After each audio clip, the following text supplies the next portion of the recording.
Sorry. Dr. Franson is a pediatric oncologist who recently moved to C.S. Mott's Children's Hospital at the University of Michigan after having done her residency in hematology oncology fellowship at CHOP, Children's Hospital of Philadelphia. During her fellowship, she received her master's degree in pharmacology at Thomas Jefferson University, focusing on early phase clinical trials. Also during her fellowship, she worked in the laboratory of Dr. Mike Hogarty, studying the mechanisms of DFMO in inhibition of neuroblastoma cells.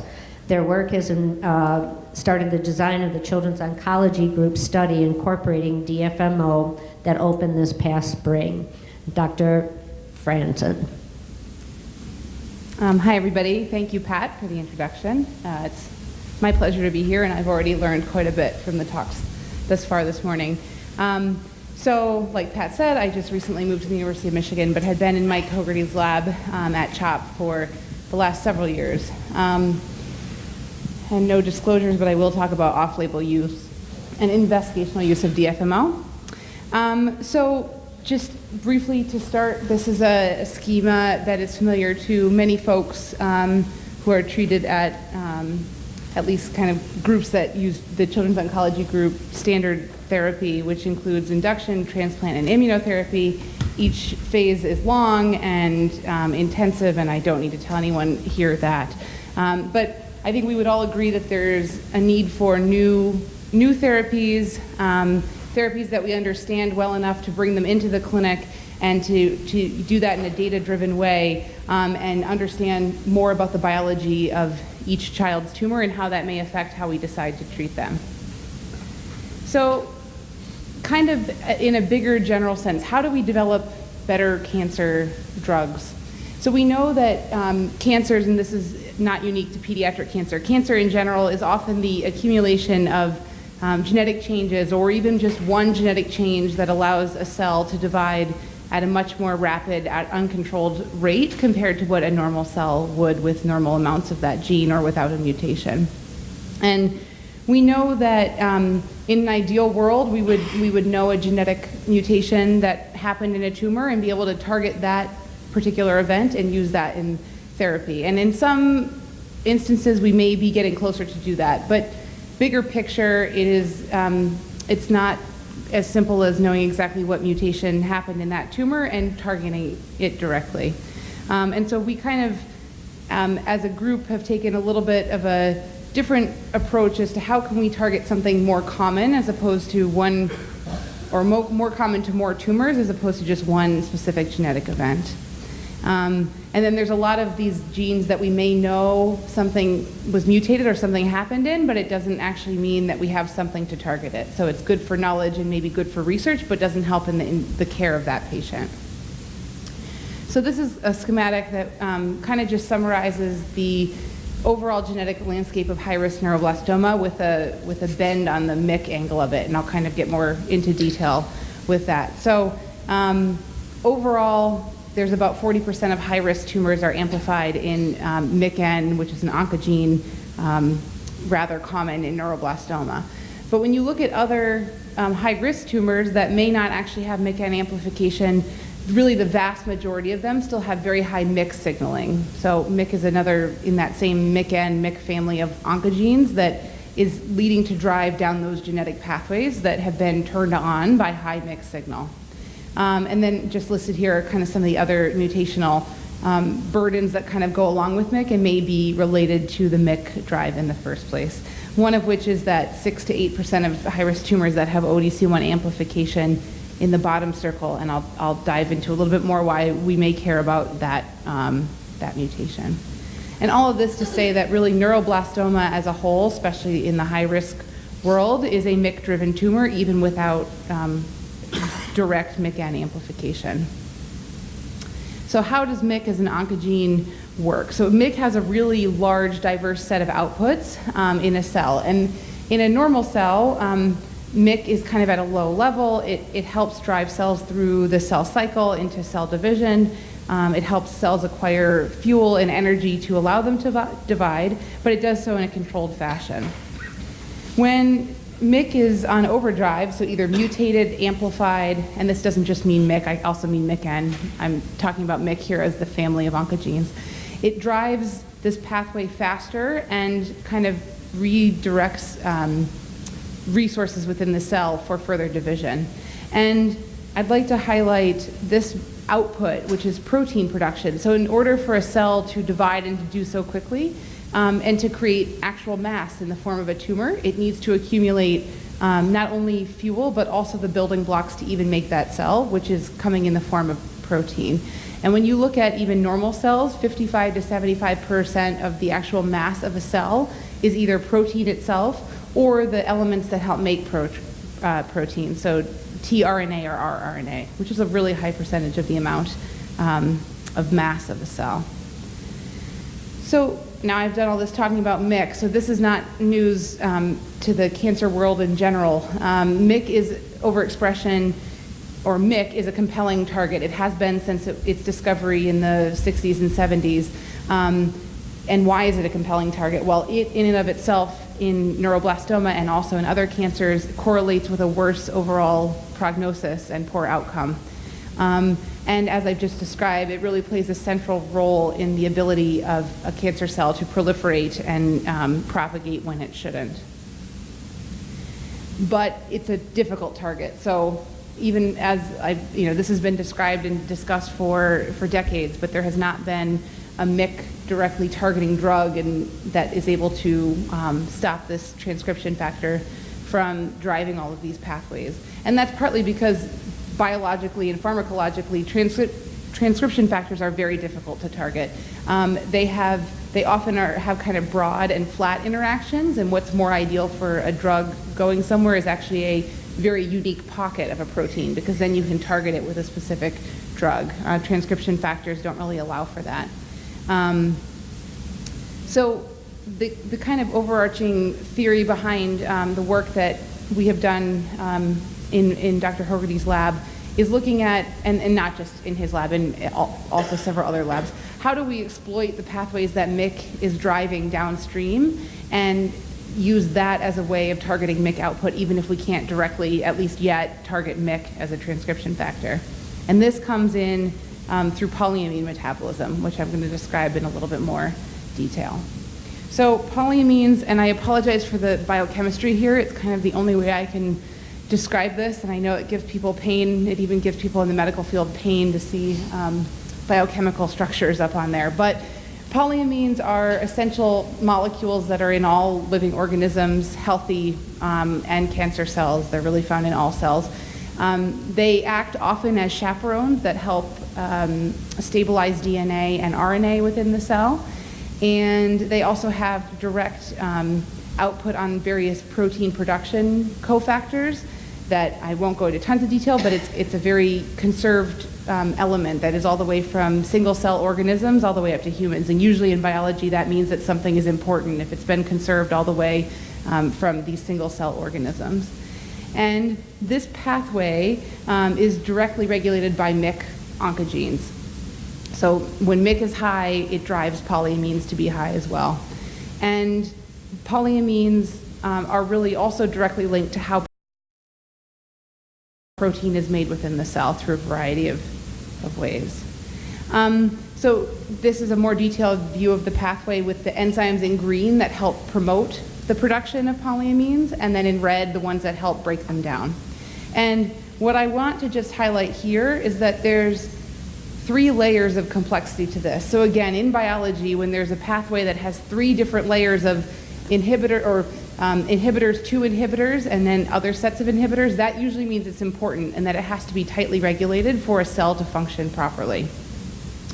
And all of these enzymes, the green and the red ones, can be are direct targets of MYC downstream. So you can imagine they all would be upregulated with MYC being high.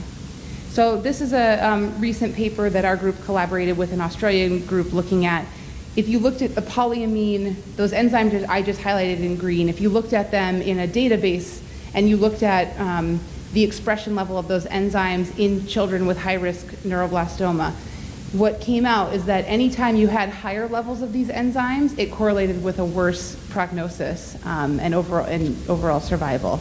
And then the opposite was true for the catabolic, or the enzymes that help drive away from polyamines. So the enzymes, when they were lower, that was were correlated with a worse prognosis. And this was uniform across all of, there's 11 of these enzymes, 8 of them retained their significance statistically when you looked at them as a group, which is also rather important.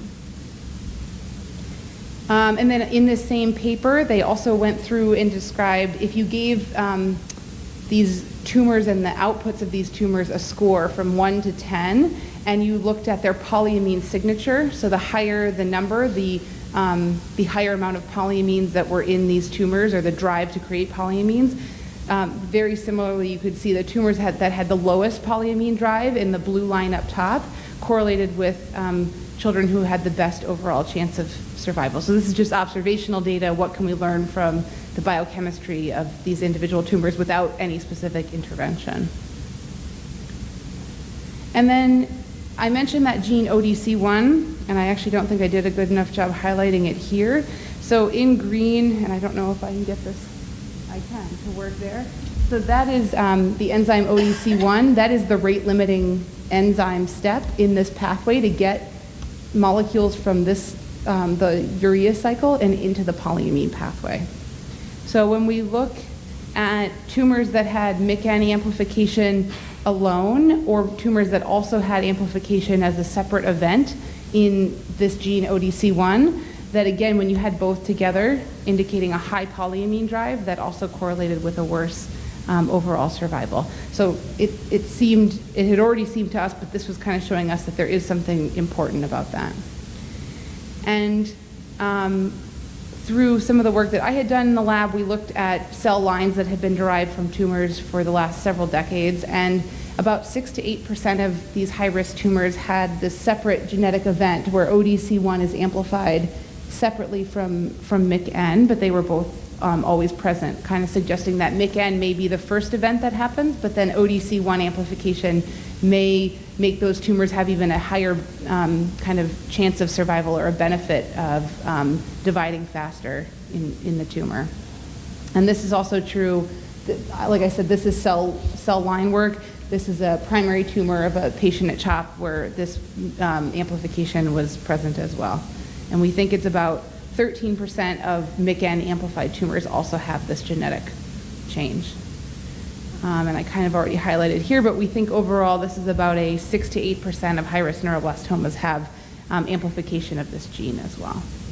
Okay, so that was kind of a deep dive, but I feel somewhat necessary that we went into it just to understand a little bit more of the biology and what we've been looking at.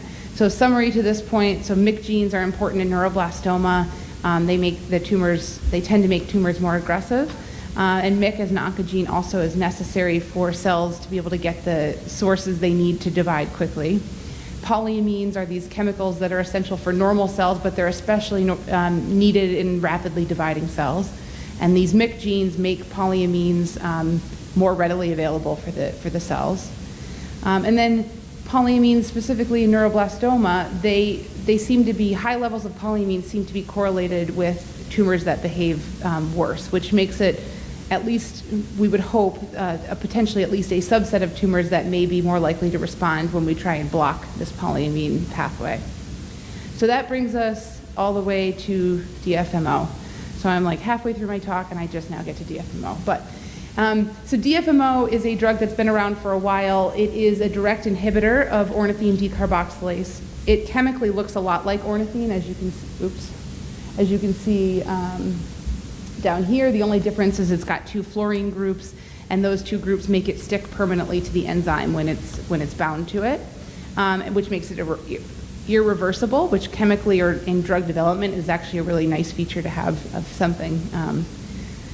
So it is FDA approved in the treatment of African sleeping sickness, which is how it was initially developed when given intravenously at really what we would consider quite high doses, which is 18 grams per meter squared. And I'll dig in a little bit deeper into the dose part in a second, but just to give you a reference on that.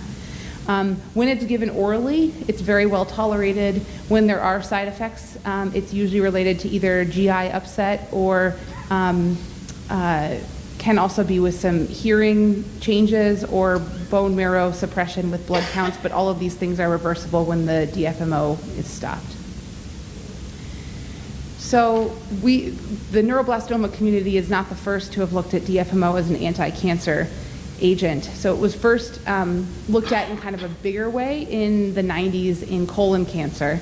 So why colon cancer? Colon cancer is also a MYC-driven or MYC-turned-on cancer, with the polyamines also being high in colon cancer. There are some genetic syndromes that put people at higher risk of developing not only polyps in their colon, but also colon cancer eventually.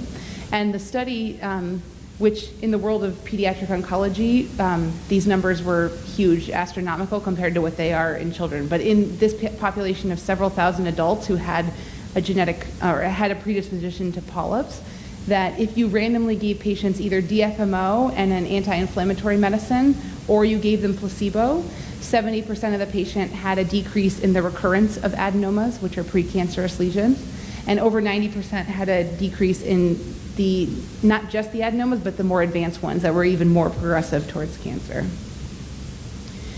So in looking at how DFMO may prevent tumors, this data on the left is looking at things that had been done in Mike Hogarty's lab several years ago in a mouse model called the TH-MYC-N mouse model. That is a MYC-N gene that's inserted into the cells of these mice that basically give them a very similar disease to neuroblastoma that's located in the similar locations in their bodies in the mice to where it occurs in children. And this was a model where mice were treated with DFMO in their drinking water kind of continuously. So it was something they were constantly getting. And just DFMO alone, it didn't cure the mice, but it did lead to an improved survival because all of these mice will eventually develop tumor, but it did slow the progression of these tumor.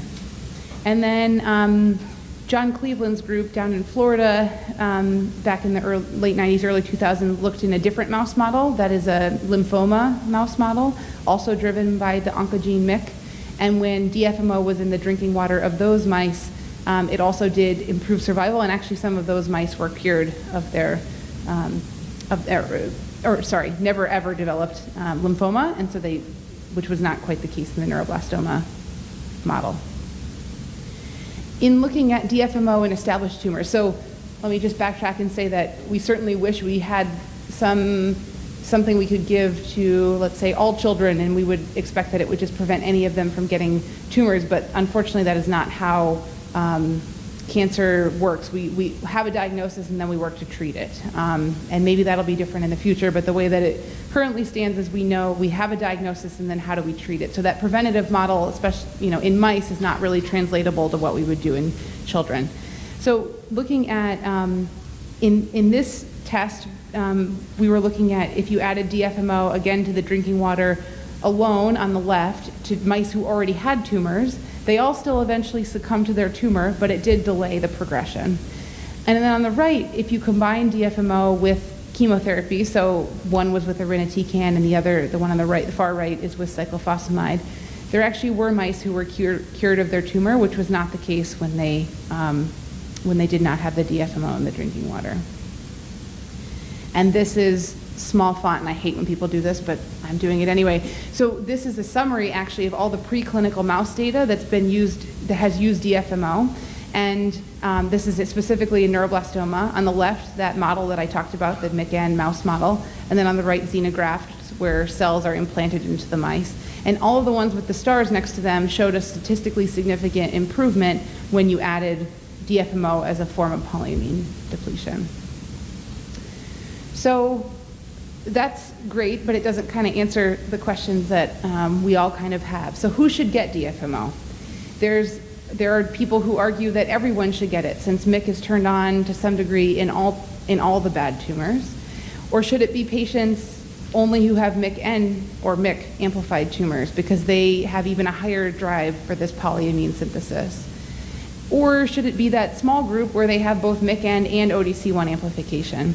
And I don't have an answer here, but this is something that is actively being looked at to really figure out who it would be best to give this to. And then the second question, what dose should we use? So I mentioned that intravenous form at 18 grams per meter squared. That's very high dose. That's not what's been studied. And then I talked about the colon cancer prevention. That was a much lower dose because that was looking at prevention of a tumor. So I'll get into kind of at least what we think about dosing. And then how and when should we use it? We kind of saw that as monotherapy by itself, it may help a little bit, but it does not cure, at least in the mouse population. So what chemotherapy do we combine it in? Do we give it up front when we know that the tumors are big and bulky, so it may not actually work as well? Or do we give it at the end and add it to immunotherapy or add it to other drugs? And I'll give you some of my thoughts on that. So these are all important questions that some of which have been asked in mouse models, but we can all agree that understanding this in mice is not the same as understanding it in children. So we really need to test these with kind of good hypotheses that we have in the background to understand how best to use what we consider a promising drug, and understand it from all the sources we have available. So how does inhibiting this ODC1 enzyme and reducing polyamines harm the tumor? One thing that our work has kind of looked at is protein synthesis in general and protein translation. And in the top right is just looking at how colonies of neuroblastoma cells form in a dish when you add DFMO, and you can see there is a decrease and a very high decrease when you go to that high exposure. And then underneath it is looking at an enzyme called EIF5A, which is important in protein production. So when you add DFMO, you have a decreased amount of this enzyme. And we think that at least protein production may be one of its main effects as to why it works, or at least helps to work in neuroblastoma in these preclinical models. And then a collaborating lab at CHOP has also been looking at how DFMO affects the immune cells in the area. And there's at least some data showing that the NK cell populations are different in the mouse model when you have DFMO in the drinking water. So just to briefly go through at least a handful of trials, some of which are no longer open and others which are, but I want to highlight some differences and similarities in them. So this is a NANT trial that is closed as of not too long ago that looked as a phase 1 in children with relapsed or refractory neuroblastoma at the combination of DFMO, celecoxib, cyclophosphamide, and topotecan. Celecoxib is a non-steroidal anti-inflammatory drug. I won't go into the background of why that was included, but it's thought to also help in this polyamine inhibitory pathway. And this was really to look at dosing, like what was tolerable in these children, and looking for what was a recommended phase 2 dose when you give DFMO orally in kids, and then as well as toxicity. And then the doses I've listed out on the right. So these were the 4 dose levels within this trial, anywhere from 3 grams per meter squared per day up to 9 grams per meter squared per day. And then second aims were really to look at what do these genetic factors mean in the tolerability of DFMO in these various dose levels. This kind of derives some data from that trial that is still kind of unpublished and preliminary, but looking at pharmacokinetics. So just to orient you to this graph, on the bottom is the dose in grams per meter squared. So from 1 up to 18 at the highest level. And then on the left is the maximum concentration achieved in the bloodstream. The studies in yellow are pediatric specific studies. The ones in blue are adult studies, and the ones in red are rodent studies. And I just want to highlight the rodent dosing, or the mice that I've talked about, have been generally at this 1% per meter of DFMO, and that's about equivalent to 7 grams per meter squared, and then 0.5% down at the 3.5. And this NANT trial I just discussed, really just looking at dosing and tolerability, but was in this whole range, kind of somewhere around here. And so far, the pharmacokinetic data shows that it is really kind of where you would expect it along this line, that the blood levels of DFMO. And then here is a subset of the analysis of looking at this particular NANT study. And when you get to the 7, or actually this was 6.75 grams per meter squared per day, that's when you start to get these levels that are around or above 100 to 150 micromolar in the blood. And this was in 23 patients, which is not a very large number, but at least a number to understand the initial dosing and side effects. So that data about dosing was incorporated into the more recently open Children's Oncology Group ANBL 1821, which opened in this past May. It's a phase 2 trial that's randomized in children with relapsed or refractory neuroblastoma that uses irinotecan, temozolomide, and dinutuximab as the main backbone, and then randomizes children to add DFMO or not to this group. And the primary aim of this study is to look at the efficacy of DFMO when you add it to this chemoimmunotherapy backbone. And this trial has been discussed a couple times so far this morning, but this is just one of the graphs from that publication looking at ANBL 1221. And that combination of irinotecan, temozolomide, and dinutuximab is the top blue line as compared to irinotecan, temozolomide, and temsirolimus. So this is kind of now in the Children's Oncology Group studies, the standard backbone for the phase 2 or for relapsed refractory disease. And so this was how that was decided upon as to where DFMO would be added. And then also with the consideration that we think DFMO may have some immune modulatory effects, so it's not, it does at least make some sense as well to have it with something that has immunologic effects like the antibody dinutuximab.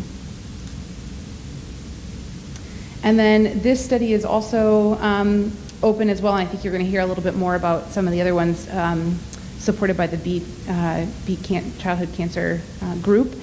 This is a single-arm phase 2 study where children with high-risk disease have to be in a complete remission to be eligible without evidence of residual disease. And then this is looking at doses more in that line of preventative doses that I described earlier of 500 milligrams to 1 gram per meter squared given twice daily. And it's given up for up to 2 years on this study with the overall aim to look at event-free survival in children who are in the complete remission. And I kind of just wanted to summarize at least some of the mouse and preclinical data as to what we think about max concentrations that are being achieved with oral DFMO. So the 1% in the drinking water is leading to about 140 micromolar within the blood, and that is about where we see the anti-tumor effects. Like when I showed you the picture of the cells that aren't growing as well, that was around 150 micromolar DFMO in that setting. And then this is a summary of the different dose levels that are being used in this variety of studies, not all of which are opened, but I kind of covered each one of them. And looking at what we think either we have data or what we presume based on that linear look of how the doses are achieved as to what they look like when you actually look at the blood level. And anywhere from the 1 gram per meter squared per day all the way up to the 9 grams. So really with that, I would conclude that we kind of have found, or we know and other groups know, that neuroblastoma as a whole is a MYC-driven tumor. Polyimmune metabolism is really directly downstream of MYC and may represent a good avenue of targeting, especially since there is already a drug that we know is well tolerated and inhibits an important enzymatic step in polyimmune synthesis.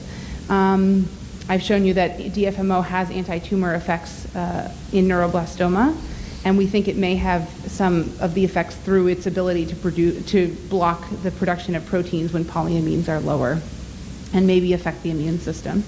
And there's a lot of work being done currently with clinical trials to understand not only how DFMO works, but also what population it's going to work best in, and how we design these to really understand it, so there's not this data vacuum where we just kind of guess as to who it may work best in. And I think I'm hopeful that we will get that information over the next several years.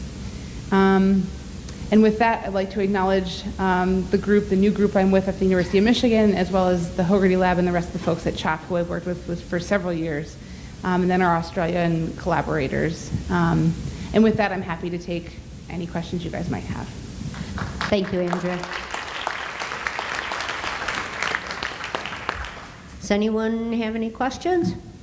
Yes, no? Okay, we've got one coming up.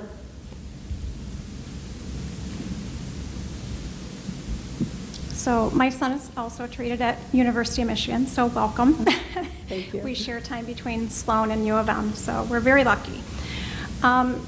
So going over this information that you gave, there is a lot. And for some of the new parents, they don't quite get Yes. the bare bones of it yet.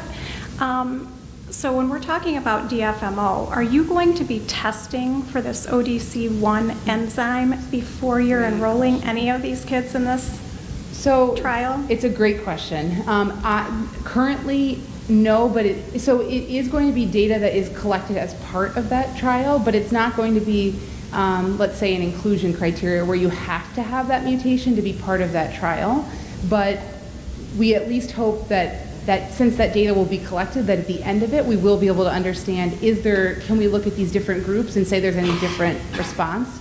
And there may or may not be. So it's information that we just don't have yet, but we are at least collecting it so that we're not missing the opportunity to understand. My hope is that it doesn't matter and that all of the tumors respond well to it, but that information will be collected on the research basis as part of this trial. Okay. So, for example, my son is non-amplified, and he's also ATRX.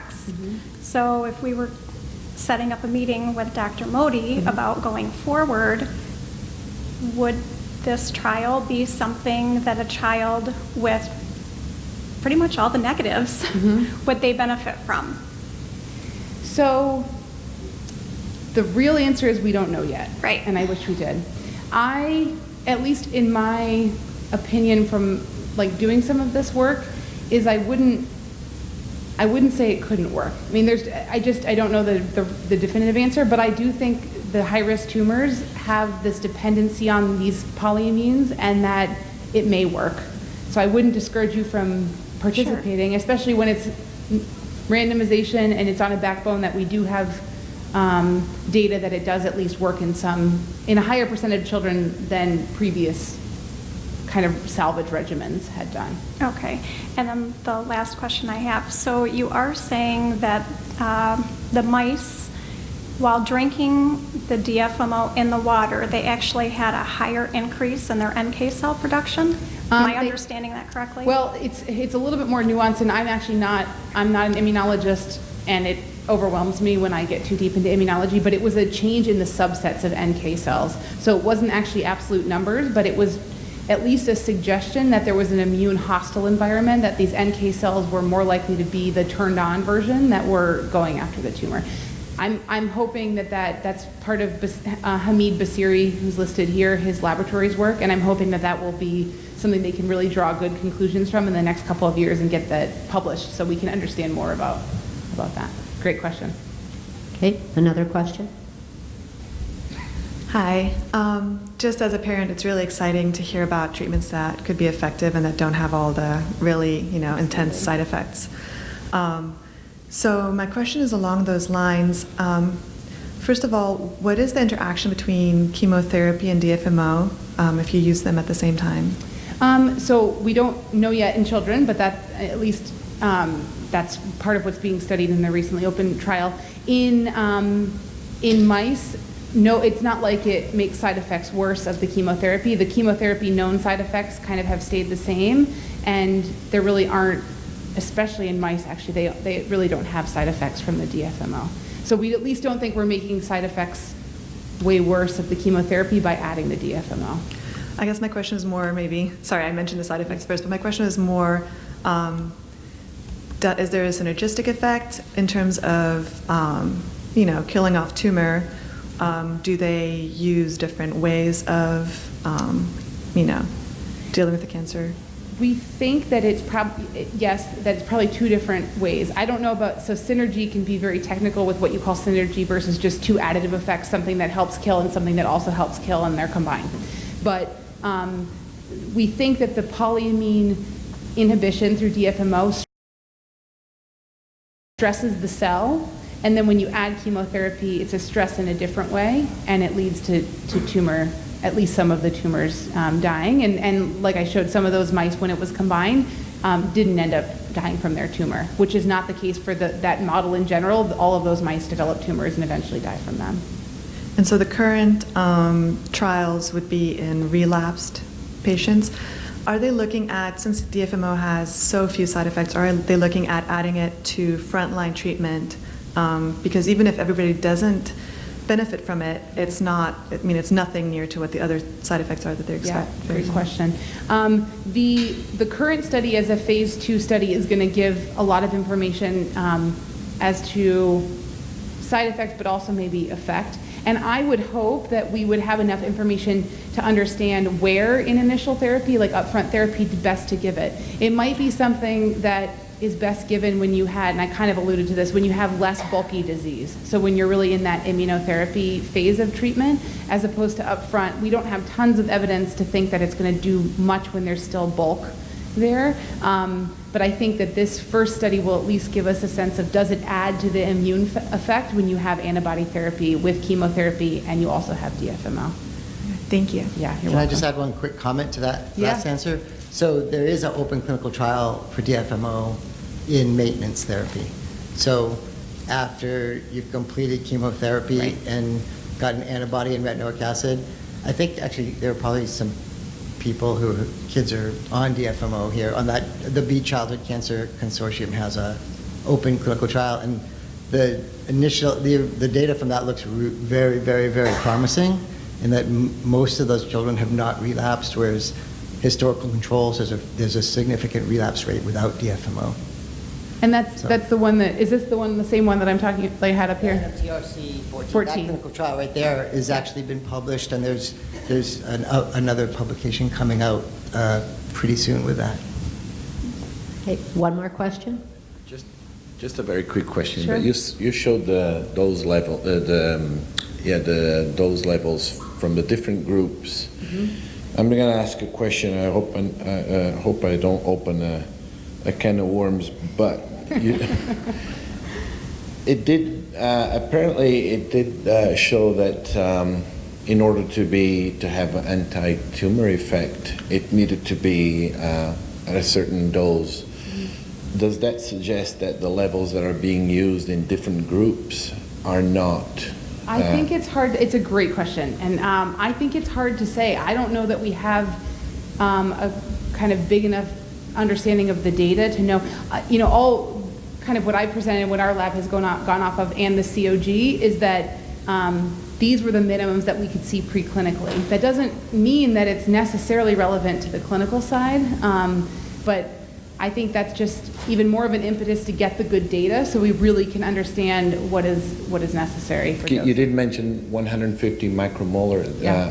and that's the effective dose, okay? That's at least, in what we're looking at with cells and with mice, that's about the starting point of where we're seeing the most robust anti-tumor effects. Okay. But this is, the phase 2 trial I talked about with immunotherapy, that's not in combination with that, so could it be different? Yes. Okay. Thank Yeah, you. great question. Anyone else have a question? One more? Okay. Can you talk a little bit about the DFMO diet and how that plays into things, or doesn't?